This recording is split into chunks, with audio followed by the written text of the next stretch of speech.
Hola, está con eco.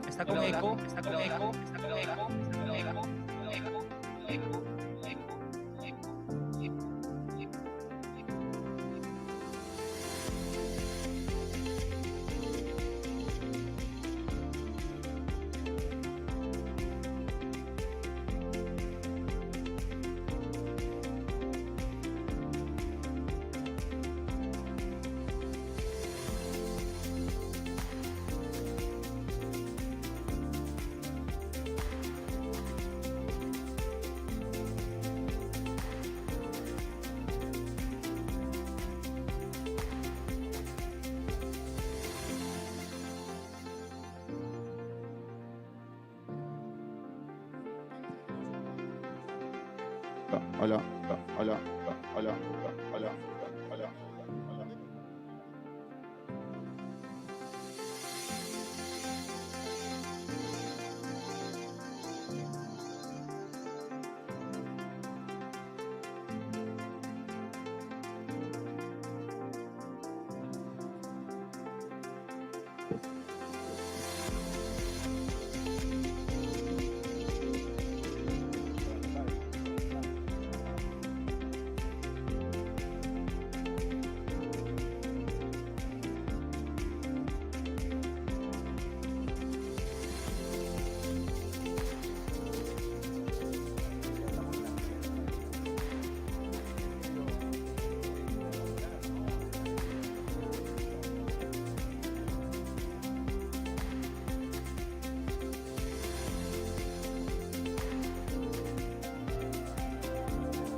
Gracias por ser parte de este.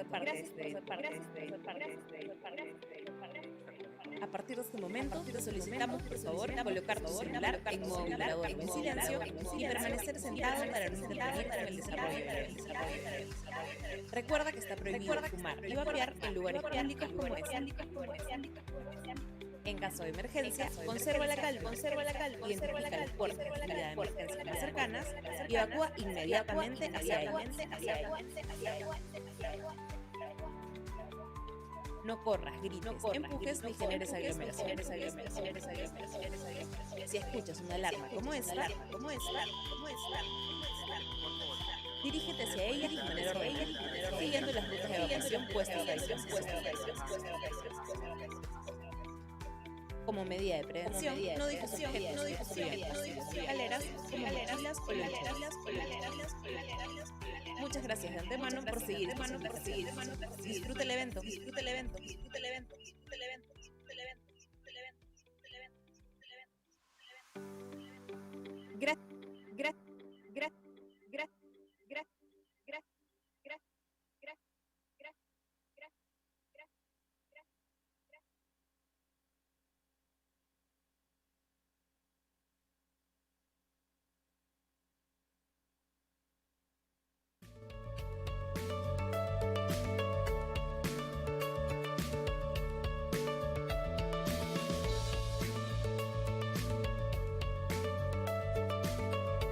Hola.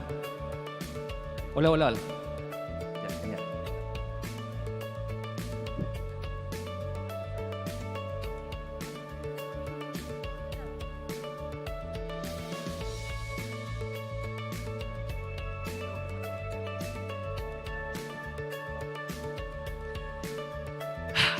¿Qué tal? ¿Cómo están, público? Hola. Creo que no han tomado desayuno, Pavel. Vamos a ver, nos visitan desde distintas partes del Perú, ¿cierto? ¿Quiénes son de aquí de Lima? ¿Quiénes son de provincias? Bueno. Primero quiero iniciar esto agradeciéndole a todos ustedes. Y no hay mejor agradecimiento, en realidad, que un fuerte voto de aplausos para ustedes mismos que están aquí. Muchas gracias. Gracias. Pavel, creo que no han tomado desayuno. Eso no fueron los aplausos. Un buen fuerte aplauso para todos ustedes. Para todos los speakers.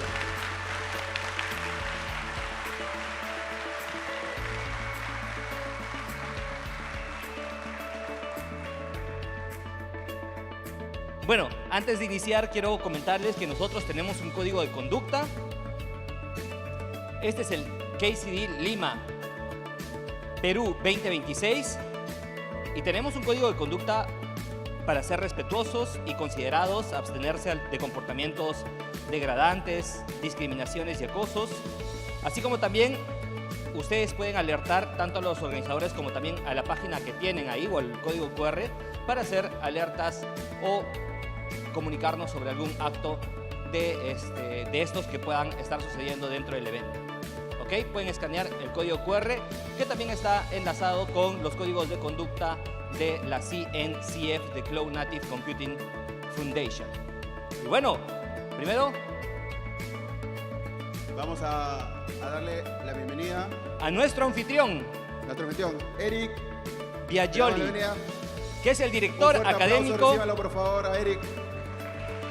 El director académico y jefe del Departamento de Ciencia de Computación y Datos del UTEC, Eric.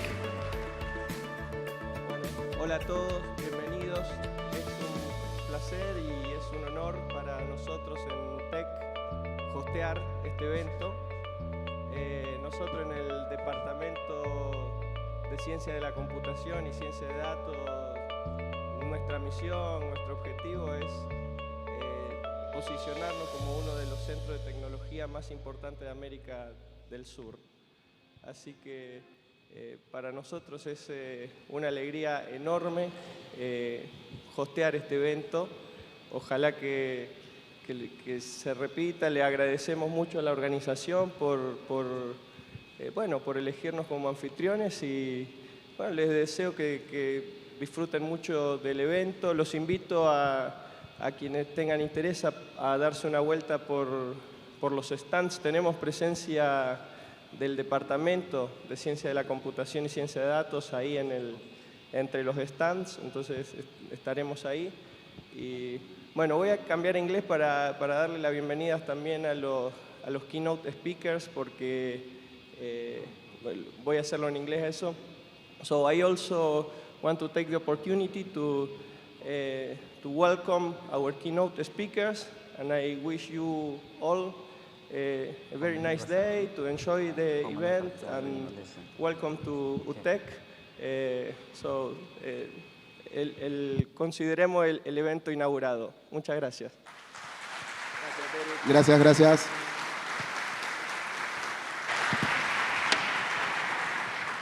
Se ve que están bastante despiertos, muy despiertos. Muchísimas gracias. Bueno, bienvenidos nuevamente al KCD Lima, Perú 2026. Que se escuchen todos la TAN y sus aplausos. Este evento no sería posible sin nuestros sponsors. Quiero agradecer a Beanware, a Valky, quiero agradecer también a Red Hat, TestCube, Interbank, Upwin, Orca, SUSE Blatam, BCP, Crubit y también a Rumbo, para quien pido un fuerte voto de aplausos.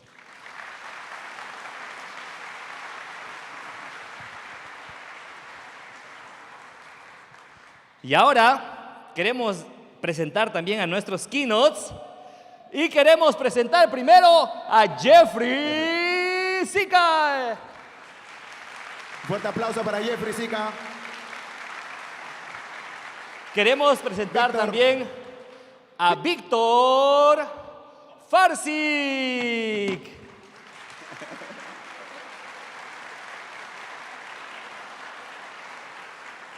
Con nosotros también Lin Sun. Fuerte aplauso para Lin.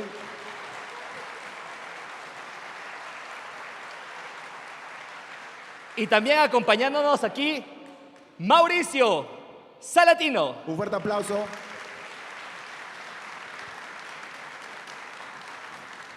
Mientras que se toman la foto oficial los keynote que nos han podido acompañar hoy día en el KCD Lima 2026, recibámoslos con un fuerte aplauso, por favor, que han podido hacer posible este evento.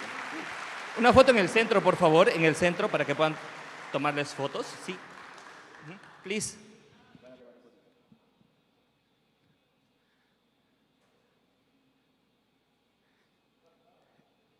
Gracias por haber venido a Perú. Les agradecemos muchísimo que estén aquí con nosotros. Y bueno, vamos a disfrutar de sus charlas que... En breve. Muy refrescantes. Aquí un selfie con todos, ¿sí? A ver. Sí, sí, por supuesto. Si desean, hacemos que la cámara, por favor, venga a este lado para que podamos tomarlos todos. Podemos acercarnos hacia este lado.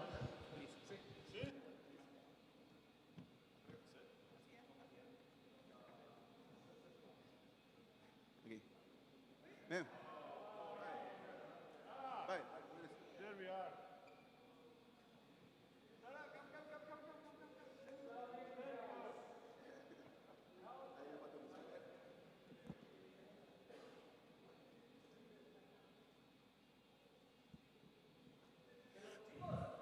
Chicos, un aplauso, chicos. Muchas gracias. Muchas gracias. Thank you so much. Thank you so much. Muchísimas gracias a nuestros keynote speakers. Los vamos a ver dentro de poco. Así que, tranquilos. Y ahora sí, ¿a quiénes tenemos aquí? ¿A quién? ¿A quiénes tenemos? ¿A quiénes tenemos?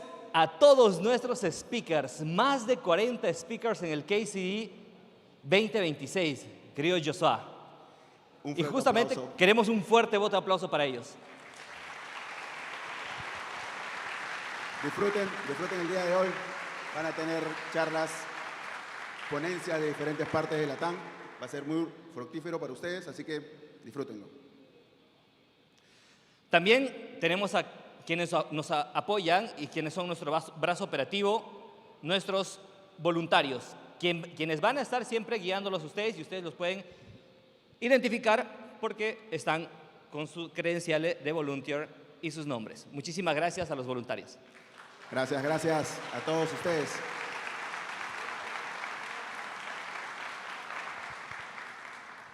Finalmente ha sido un camino bastante difícil, pero también ha sido un camino bastante excitante. Hemos aprendido mucho, hemos tenido tantos retos y eso sinceramente se agradece. Quiero agradecer a todo el equipo que está aquí, que son parte de los organizadores. Muchísimas gracias por esta experiencia. de nuevo y sinceramente estoy muy agradecido y también agradecido con todo nuestro equipo. Muchísimas gracias a los organizadores.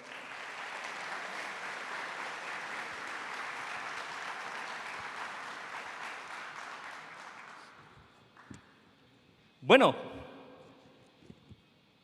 iniciamos.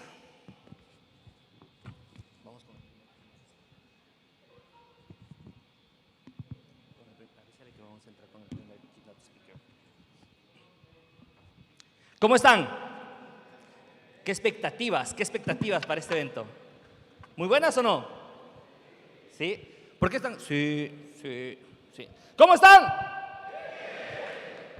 Yo digo KCD Lima, ustedes dicen solo 2026, vamos a probar, ¿ok? KCD Lima. 2026. KCD Lima. 2026. Un aplauso para ustedes.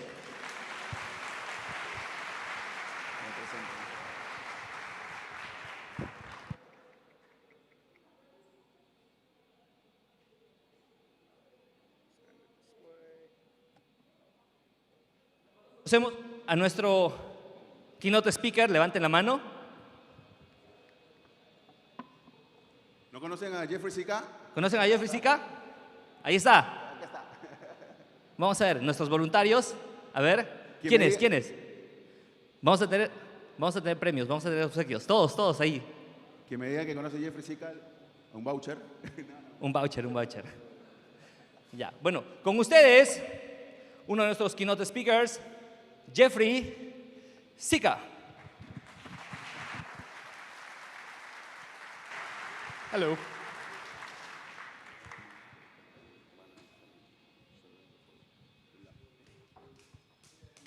Por favor.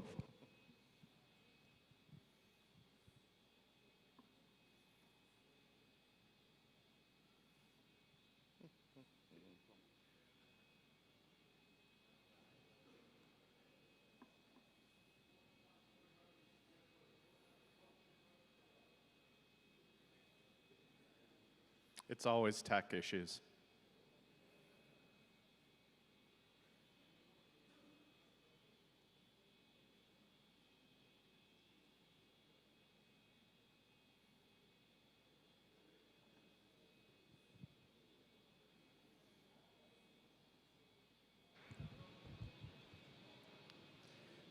Mientras vamos resolviendo los problemas técnicos que tenemos, vamos a estar dándoles algunas indicaciones. Chicos, todos tienen sus credenciales, ¿cierto? Ya. ¿Ven la parte de atrás? ¿Sí? Ya vamos a volver a hablar de eso en breve. ¿Ok? Tenemos ahí el código QR, vamos a ver para qué sirve dentro de un momento. Ahora sí, los dejamos con un fuerte Jeffrey aplauso Sica. para que comience Jeffrey Sica.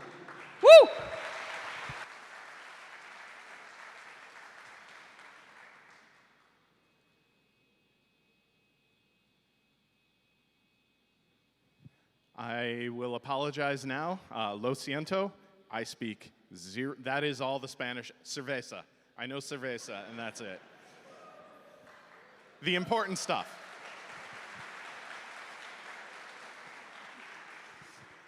So my name is Jeffrey Sica. A lot of you may know me as Jiffy. That's because some asshole misspelt my name 20 years ago now, and it stuck. That's the origin story. I work at the CNCF. My title is Head of Projects. I'm not the head of all of the CNCF projects. That's just a weird titling thing. We don't need to worry about that. But I did start as an open source contributor. I worked at the University of Michigan for about 15 years. Then I worked at Red Hat for a few years, and then I got the opportunity to join the CNCF to do some really awesome stuff in open source in cloud native. So that's kind of the preface there. The subtitle says, "A rising tide lifts all boats." Keep that in the back of your head, because I'm going to be coming back to it over and over again. And I don't want to start with cloud native. I want to start with a story that actually has nothing to do with software, kind of. Who here knows The Martian, by chance? All right, this is not going to hit, and I apologize. I will explain everything.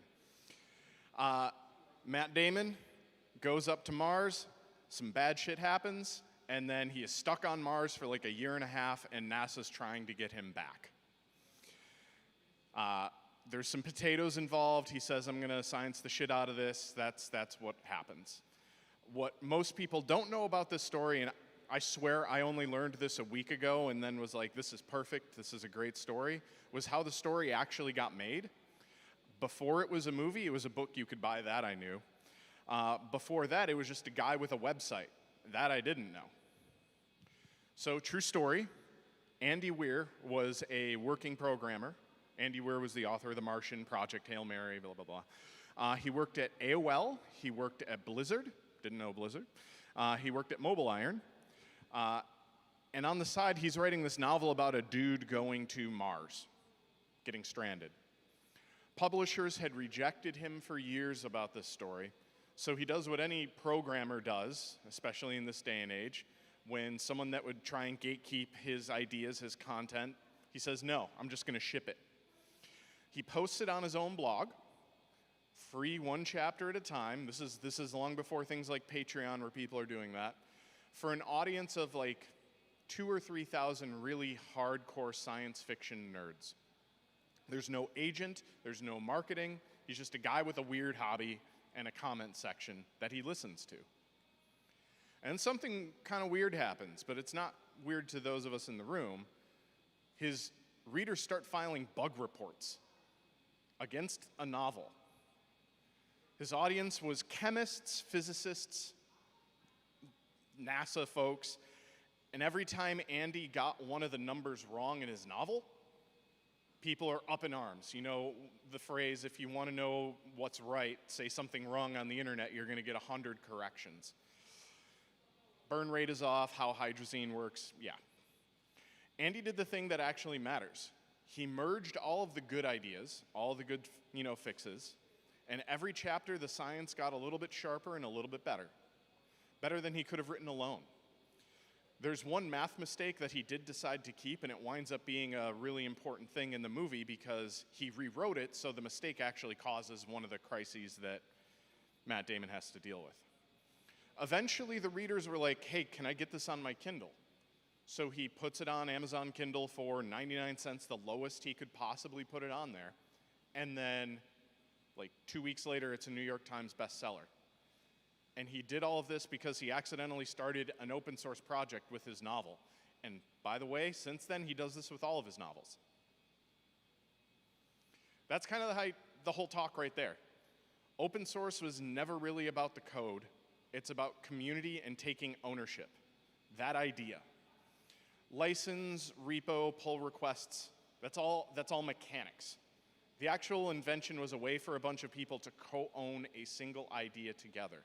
And the idea can be anything, a container orchestrator like Kubernetes, hardware like something for a car, or even a comic, or a novel about a guy growing potatoes on Mars.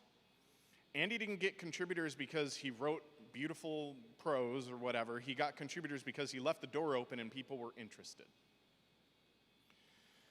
So if the thing in the middle can be anything, what actually stays the same? The rallying point changes. One year it's a Mars novel, another year it's Kubernetes, like I said, but it's all the same, it just has a different mascot. Here's the part of Andy Weir's story that I love the most. None of his contributors were writers. The novel got its science from chemists and physicists, its momentum from, cheerleaders, people that were really interested in sci-fi, people going, this chapter is great, when's the next one? That's a contribution too, showing interest. That's what kept him writing. And its reach came from one reader who just asked, can you put this on a Kindle? Nobody in that crowd would have done it alone, and the mix was magic. And it's the same with every project that I've worked with in my career. Brings me to the thing that I want you to all take home. You do not have to write code to build and contribute to open source. If you do write code, that's great. A lot of, open source technical projects actually have to, have code. But you don't have to. You can join a technical advisory group or a tag in the CNCF or a working group. You can help guide the direction of the TOC with feedback. TOC being the committee that runs and manages CNCF projects from the community. But if you look at the right columns, there's docs, there's the cloud native glossary. That gets translated by volunteers. The CNCF is not the one doing these translations. You can help blog, you can mentor someone, you can mentor multiple people. Answering a question on the Kubernetes Discuss, that to me is a contribution. You are still giving more than you've taken away. Each of these is a real contribution. One thing that I will also say, if you need one URL to remember, contribute.cncf.dev, or .io, sorry. You don't have to figure any of this out on your own either. If you're interested, come and talk to me. I will talk about this all day. Also, if you want to hear me talk about really nerdy stuff, that's later today. Right now is the get everyone amped up about open source and the craziest sold out KCD I've ever been to, which kudos to the organizers. Everyone can learn their own way. If you're a quiet learner, you can do mentorship. You can, like I kind of implied, pair with someone and they will help you one-on-one or one and 2 or 3 other people.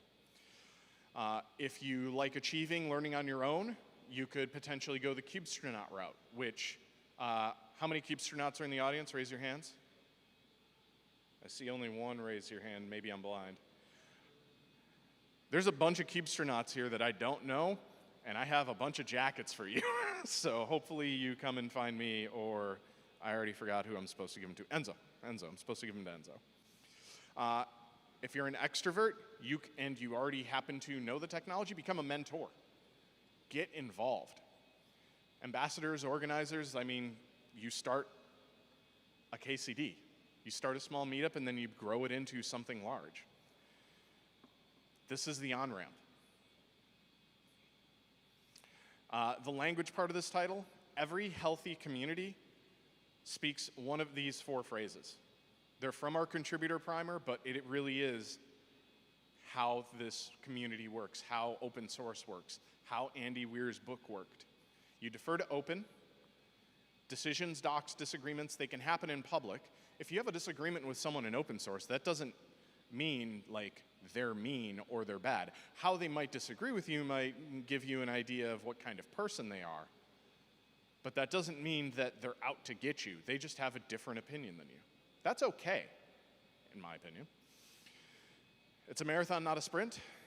You grow a community and you keep tending it. People need to know when you might be burnt out. And it's okay to say, I need to take a step back.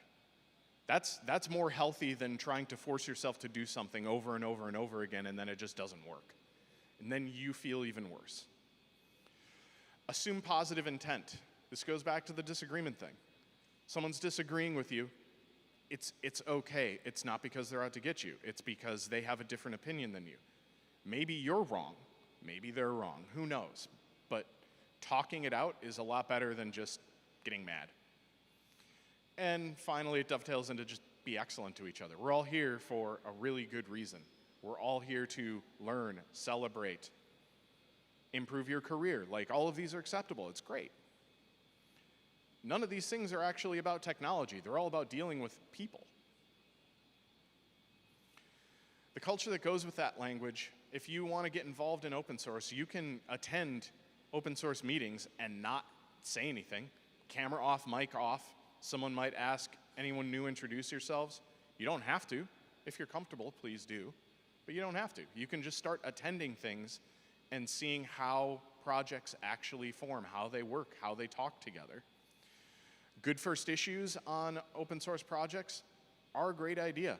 Usually they are curated by the project maintainers with a kind of low stakes fix or an idea that someone can take and run with, that the maintainers purposefully keep out there to try and on-ramp new folks. And don't leave the door open, leave the door open behind you. You have to think about how hard it was for you to get to where you were. And just so people think, and I kind of said this isn't just about warm and fuzzy feelings, I promise. It works economically. Harvard Business School pretty much did all the math, and a lot of people have backed up this math. The demand of open source is at $8.8 trillion. That's with a T. That's an insane amount of money. If companies had to do this on their own, they would be spending 3.5 times more on building their software than before.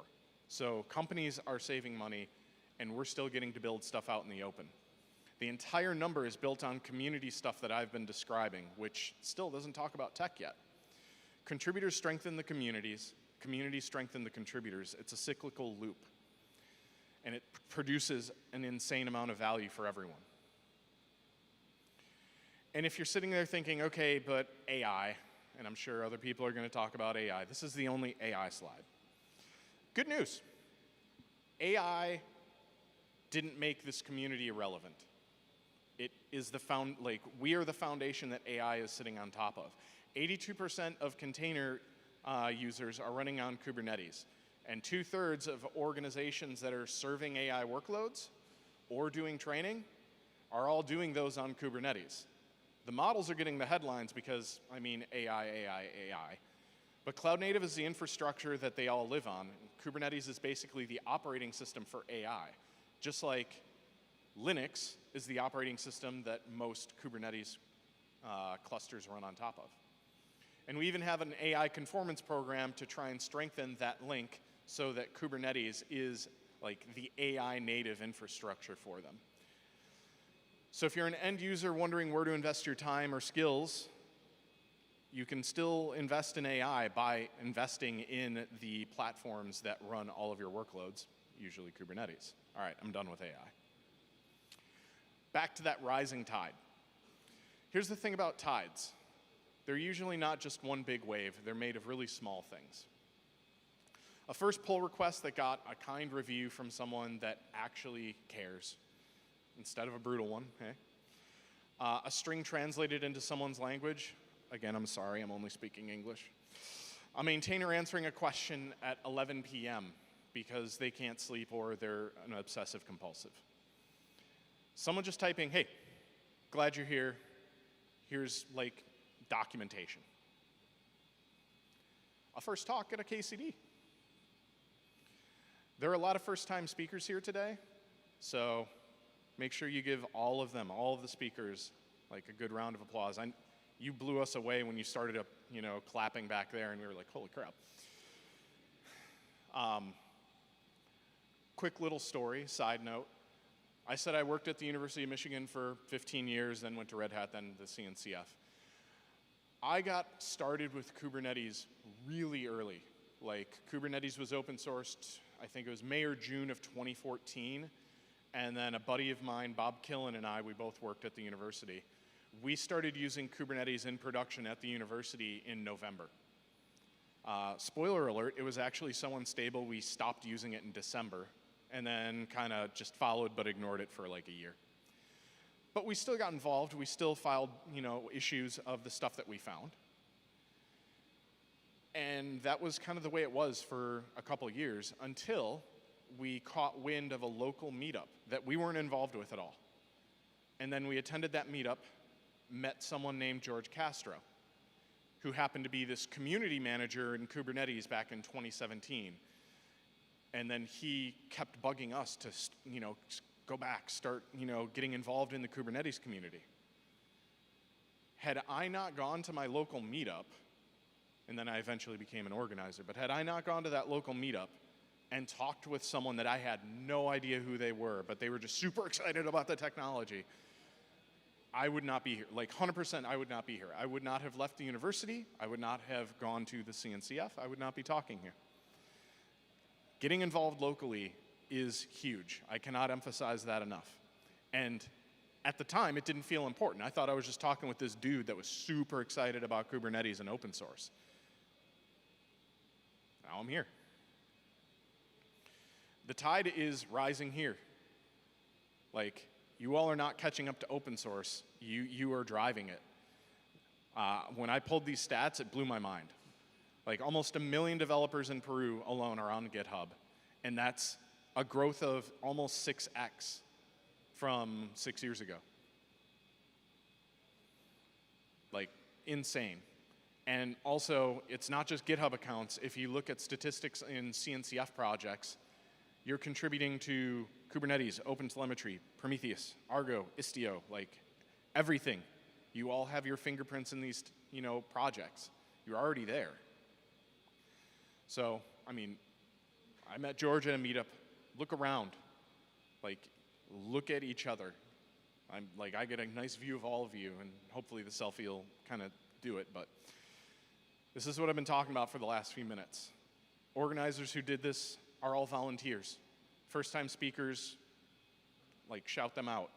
Person sitting next to you, if you don't know them, ask them what they're interested in, why they're here.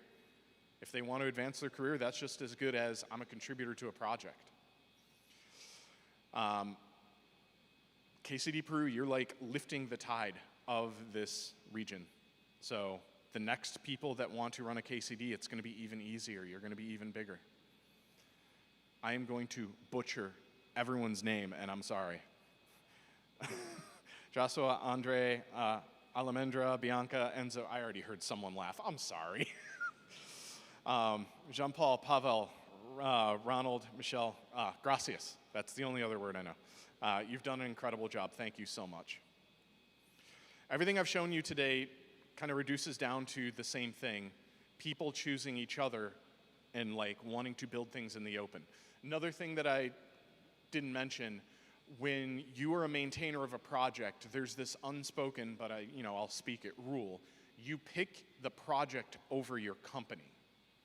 You want the project to succeed because the project is more important than your individual contributions to your company. And that might sound counterintuitive, but you as an individual contributor are likely to get a new job if something goes wrong at company A, if you're already a contributor and have grown a lot of people in company B, C, D, etc.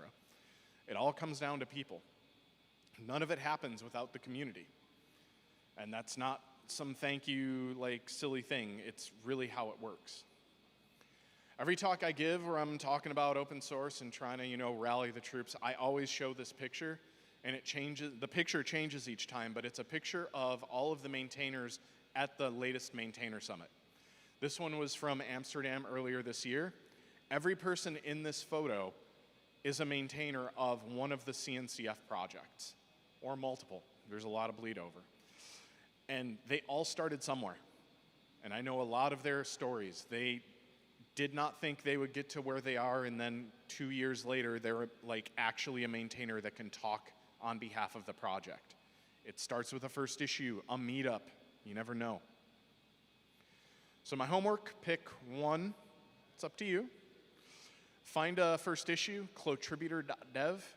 You can pick your language, pick your specialty. You can just kind of use it like a Google search. It will index all of the good first issues across the CNCF and cloud native ecosystem, if you're interested. You kind of already did this, but go to community.cncf.io, look for local chapters. You're at a KCD, so safe to say you can just check. And one of the easiest things, and it's honestly my favorite, try and answer a question.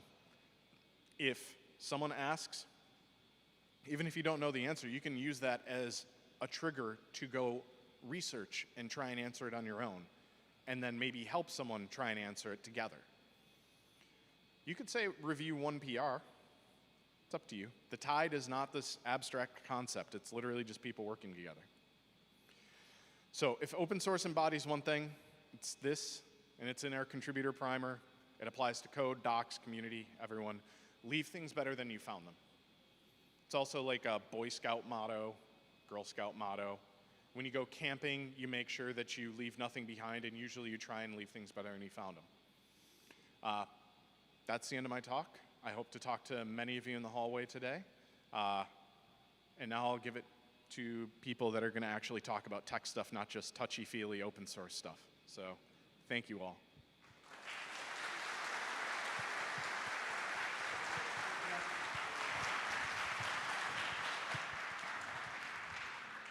¿Qué les pareció? ¿Muy bueno? Den un aplauso a Jeffrey. ¡Un aplauso!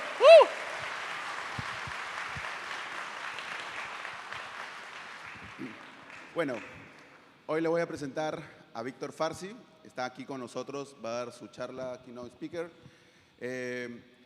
Developer Advocate de Outbound, Maintainer, contenido en YouTube, Crossplay, Platform Engineer, GitOps.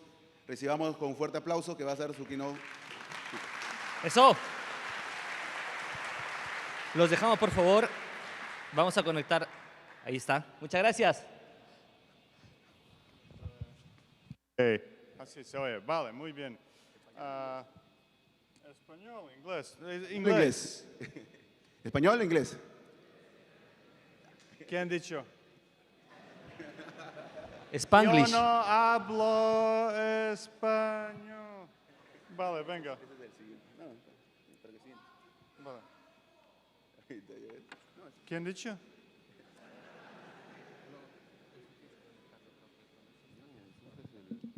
Da igual, ya voy con botones. Vale, ¿qué han dicho? ¿Español? Vale, vale. Vale, ahora, voy a hablar de la cosa que a mí me gusta muchísimo y me encanta hacer más que cualquier otra cosa. ¿Sabéis qué es esto? ¿No? Jugar juegos. Mi idea de pasar tiempo entero día no es trabajar, es jugar juegos. En PlayStation, esto es lo que hago, esto es lo que quiero hacer, ¿no? Ahora, problema con la idea de jugar entero día es que necesito pasta. Necesito pasta para comida, necesito pasta para casa, para familia, para comprar juegos. Y allí es donde está entrando IA, por lo menos en mi caso. Y, perdona, tengo un poco problema con el español, pero con IA podéis hacer relativamente, más o menos todo lo que estáis haciendo hoy en día. Necesitáis levantar una base de datos, se puede. Necesitáis esquema de base de datos, se puede. Clusters, aplicaciones, código, lo que quieras, IA te lo hace. Ahora, lo que la mayoría de gente con que estoy hablando me dice siempre cuando hablamos del tema de IA es, ahora no sé qué es palabra en español, non-deterministic. Eso. It's non-deterministic. No podemos usar IA porque no se sabe exactamente qué es lo que va a hacer. Ahora, ¿esto suena familiar? ¿Sabéis qué más es non-deterministic? Todos vosotros. Todos vosotros no sois capaz de hacer misma cosa dos veces. Si dedico una tarea a esta persona y a ti, vais a hacerlo de diferente manera. Si que no es deterministic no vale, pues todos de vosotros fuera. Para tenerlo claro, porque somos mismos. Ahora, la diferencia grande entre vosotros y IA, que sois súper lentos. Todos vosotros, muy lentos. Necesitáis entero día para cagarlo. Entero día os cuesta, tenéis que trabajar súper duro, 24 horas para cagarlo. IA lo hace en 2 minutos. Lo va a hacer mismo como vosotros, pero súper rápido. Lo va a hacer mil veces al día. Ahora, la solución ya tenemos. Como que algo sea determinístico. Ya sabemos cómo hacer eso porque estos son mismos principios que estamos aplicando bastante antes de IA. Sabemos cómo se hace y no lo hacemos como desde hace 30 años. Hace 30 años, cuando yo era joven, mi trabajo era ir de fiesta, venir a casa a las 3 por la noche, hacer SSH en un servidor, hacer todos los cambios que quiero hacer y luego debería ser religioso porque rezar es único que me podría ayudar en esta época. Ahora lo hacemos de otra manera y esto es misma manera como podemos conseguir que IA hace cosas de manera fiable y no lo que haga 1000 veces al día. Y vale, vamos a ver cómo funciona esto. Ahora, antes de ir, sois vosotros y a otro lado tenéis API de unos servicios que pueden ser de AWS, puede ser de Azure, puede ser de vuestro on-prem. Lo importante allí, a esta parte, es que hay un API. Y este API es un problema para nosotros. Y por eso, porque APIs están diseñados para máquinas, no están diseñados para gente, para nosotros. Y por eso ya nos hemos inventado Ansible y Terraform y bastante otras herramientas que el trabajo principal de todas estas herramientas es que vosotros no usáis API directamente. IA no tiene este problema.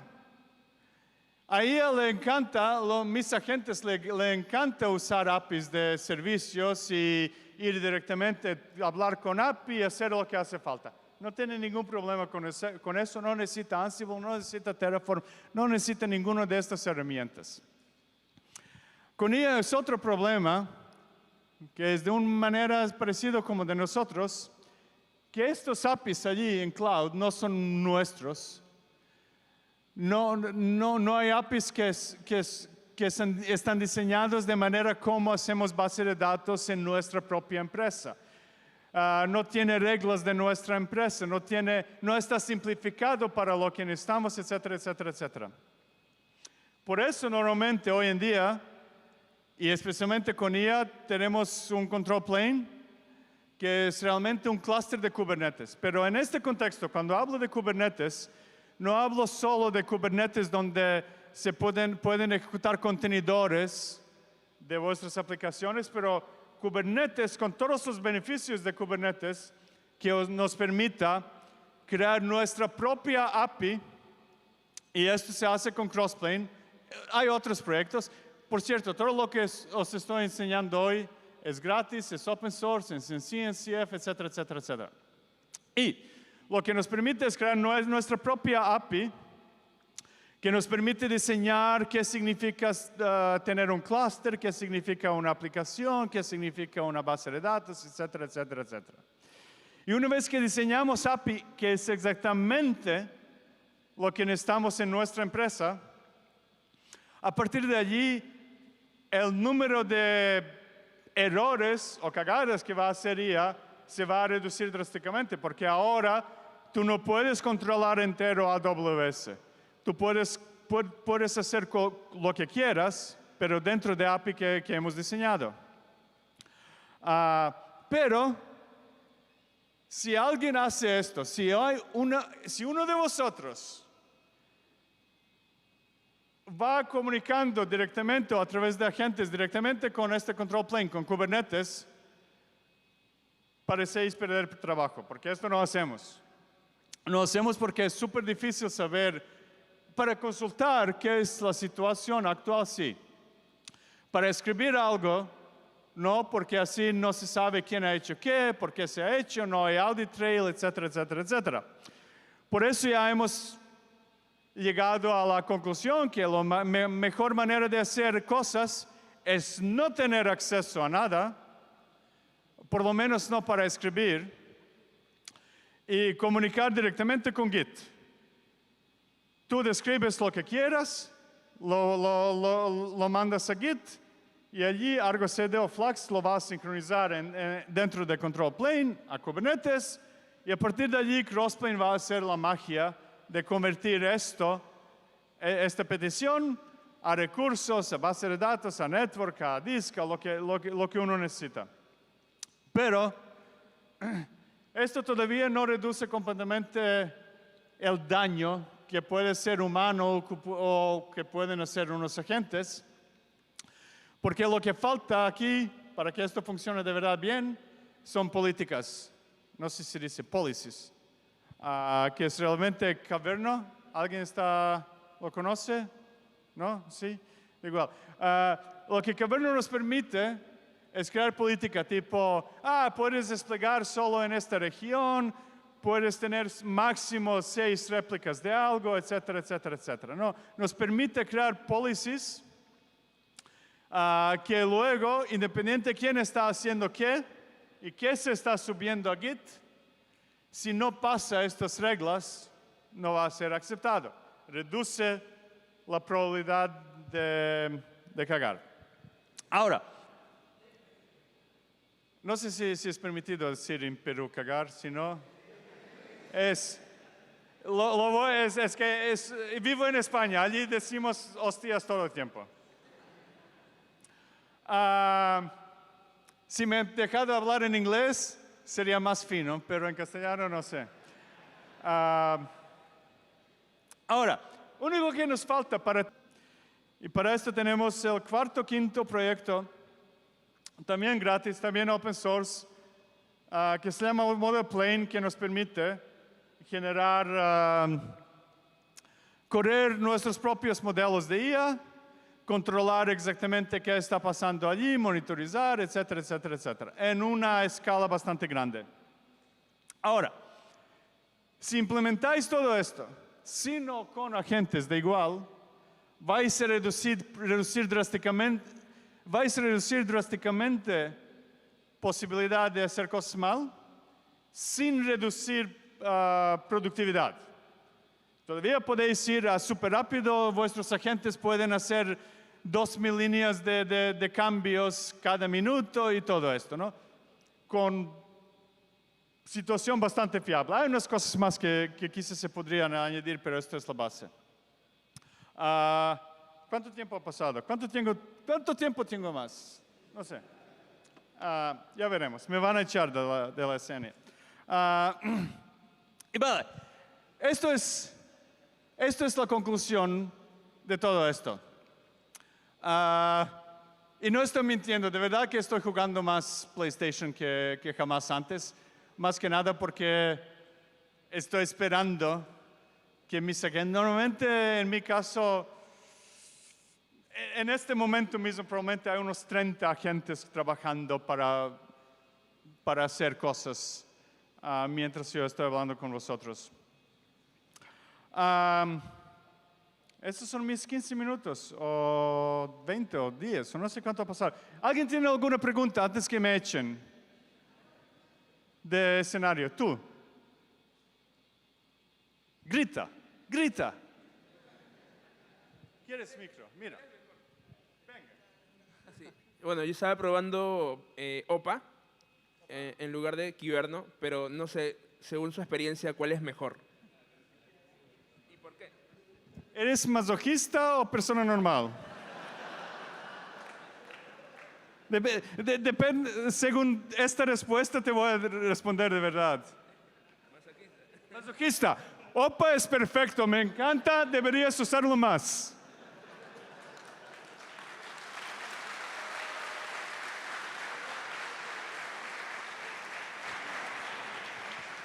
¿Alguien más quiere ser insultado en vivo?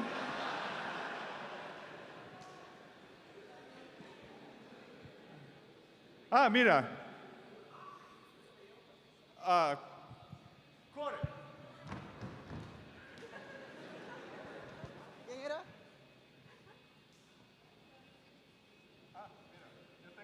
Right? Okay, thank you very much. So, should I speak in English or in Spanish? Which one? Catalan. What about Mandarin? Okay, whatever. I'll just say it in English. I hope you understand. But you mentioned that all the software for this these AI agents and whatnot are completely free, right? Like to run and operate. But what about the hardware? What about the costs? Like, yeah, operating these agents like all day can be pretty expensive, especially if you're going to be buying more and more agents. Like, what's up with that? Okay, so I will say something unpopular, and I will say that IA is extremely cheap. Not IA. I'm responding in English now. AI. Yeah. I think it's extremely cheap, actually. Oh. Yes. Because let's do the calculation. Let's say that, and this is very conservative, let's say that you do double the work. All right. How much is double the work worth? It's double the cost, right? Yeah, yeah, but how much is double the work worth 3,000 a month? It depends, I suppose. I mean, it depends how lowly you paid. That, yes. Yeah. Exactly. So Yeah, okay. like, let's assume a minimum wage salary. Like here in Peru, it's about 1,000 soles. That'd be like Okay. $150. Let's assume that. $1,000 a month? Actually, yeah, let's go with that. $1,000 a month. That's $900 is a subscription, pro subscription to Anthropic. A year? A month. Oh, a month. No, sorry, a year. Oh, a year. Yeah, I think it's a, no, is it a month or a year? I think it's a year. Yeah, Anyway, because it's less than, so you're gonna pay less than $1,000 in tokens. like a year. No, a month. Oh, a month, but Less than 9,000. So less than your salary. And that's assuming that you increase productivity two times. Fair. And you're going to start by being less productive. First few months, you're less productive. Then you get to the same productivity, but give it half a year. And then it'll be really, really productive. I cannot give you the numbers, but I would say that I'm anything between 5 and 10, doing 5 and 10 times more than I'm doing. And I'm not trying to exaggerate now. Yeah, fair enough. But like, there's the thing is that Anthropic models like Claude, they burn through tokens like really quickly. That's a problem. So, and that's another thing. Like, if Anthropic is expensive, and it could be depending on what you value it at, like you use Kimi. Kimi is like 90% as good as Anthropic. Kimi, it's a moonshine Chinese model. It's like fraction of the cost. Or DeepSeek too. Or DeepSeek. Yeah. Or you don't go for Opus. You go for Sonnet, which is much cheaper. You don't go for Sonnet, you go for Haiku. You can get very budget-friendly options if you don't self-host. Now, what I said there is self-hosting. That's for large companies.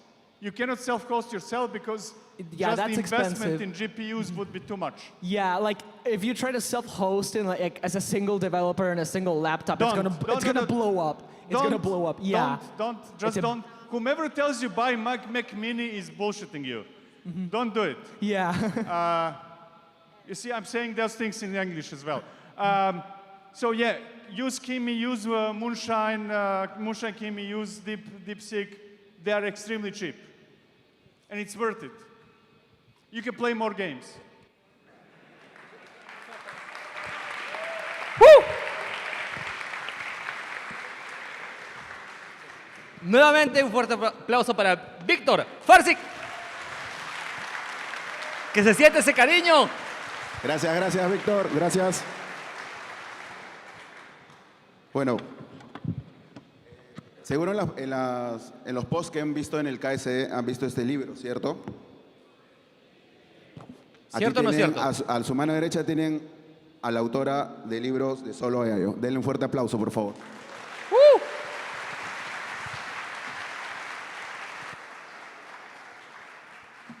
Es un honor tener con nosotros a Lin Sam, Head de Open Source de Solo AI, miembro del TOC de la CNCF, embajadora de misma organización. Así que con ello le dejamos aquí con su presentación de Lin Sam. Gracias.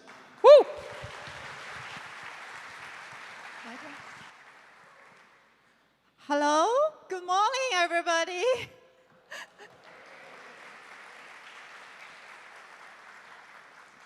I've been in the cloud native ecosystem for 10 years.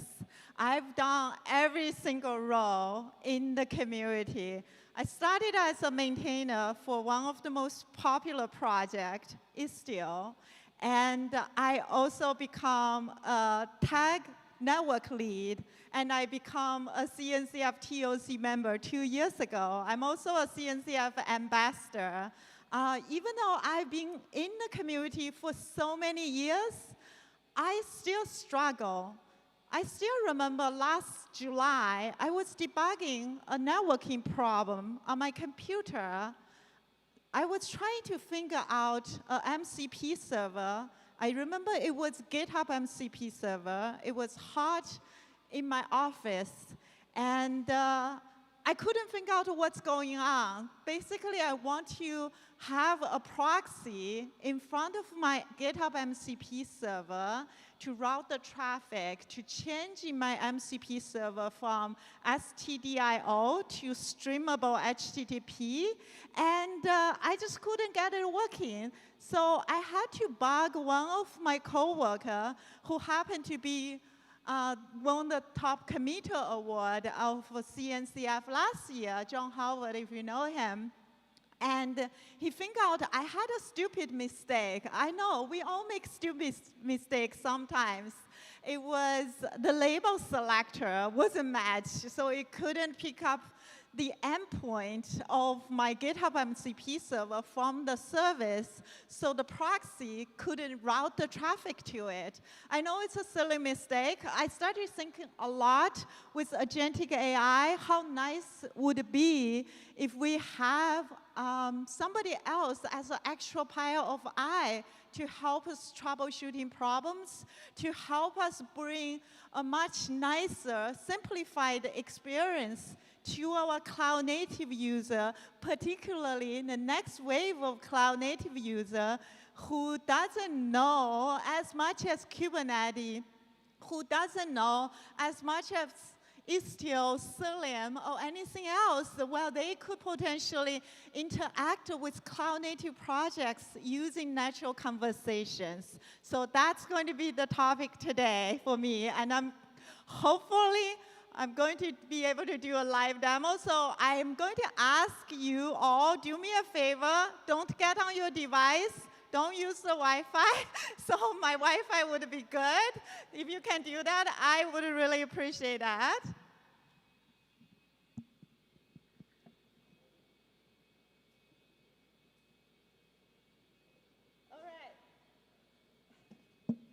Sorry, I'm going to ask Jiffy, my friend, to hold the microphone for me, because I'm not advanced to do the keyboard and hold the microphone. Thank you so much. All right, let me show you my Kubernetes cluster first. I have a bunch of stuff installed.